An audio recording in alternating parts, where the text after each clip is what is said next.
Skip it up and that up. Now, this may be the most interesting and coolest story I've come across since I've been doing Review Tech USA. There's a young guy named Terry Garrett, all right, who unfortunately, when he was very young, he lost his vision. He's completely blind.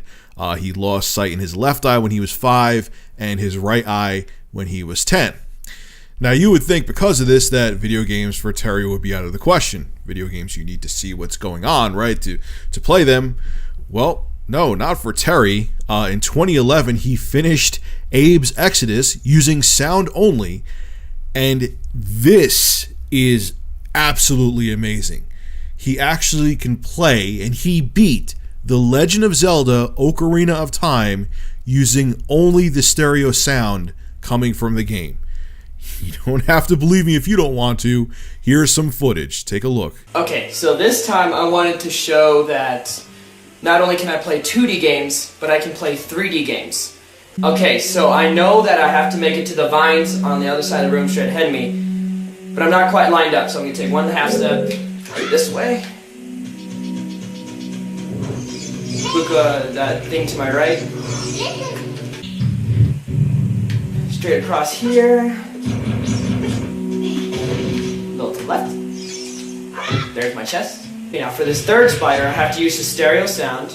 Hold up. There, she's targeting me. And there you go. He beat the damn game. Now, let's keep it real. There are some concessions that had to be made. It's still really insanely impressive.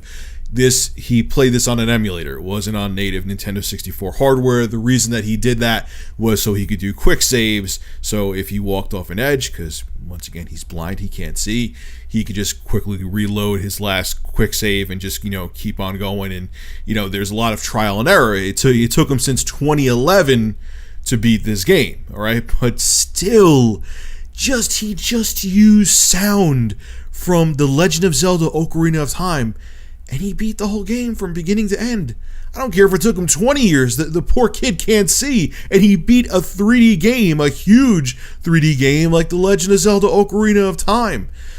It's unreal, man. It's amazing. First off, from a technical perspective, you got to give Nintendo credit. This is a game from the N64 from 1998 that had such good sound design that a young man that's blind like Terry can use the sound, because he has the 2 speakers like you saw, taped to his couch. He could use the sound to get him through the game. So kudos to Nintendo for their sound design.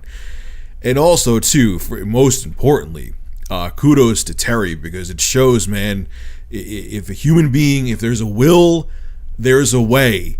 And a young guy who cannot see at all decided, you know what, I don't care that I'm blind. I want to beat The Legend of Zelda. And he did it. It's amazing. It's amazing what human beings can do, no matter what challenges are in the way, if they really want to. Now, Terry actually has a YouTube channel, which I'll have linked below in the description. I sub to it. I'm really interested to see what this young guy, what other games he tries to conquer, because, hey, man, I'm almost, if he could see, I'm almost afraid of how good of a gamer he could be. If he could beat, I don't care if it took him, like I said, 20 years. If he could beat Legend of Zelda, the Ocarina of Time, being completely visually impaired, imagine what kind of gamer he would be if he could see. So huge shout out to you, Terry. That's probably took a lot of perseverance. I'm sure, he has a lot of aspirations. He wants to be the first blind person to go into space. And if he has this kind of determination that he could beat a huge game like The Legend of Zelda, and he cannot see at all, he's going to be able to do whatever he wants to in life. So I'll have his YouTube channel below in the description. Go sub to him. Go check out his other videos. It's really amazing to see him beat a game like The Legend of Zelda, and I want to see you guys support him. All right, folks, this is Rich with Review Tech USA. Make sure to rate, comment, favorite, and subscribe. And as always, thank you for supporting my channel. Have a good one.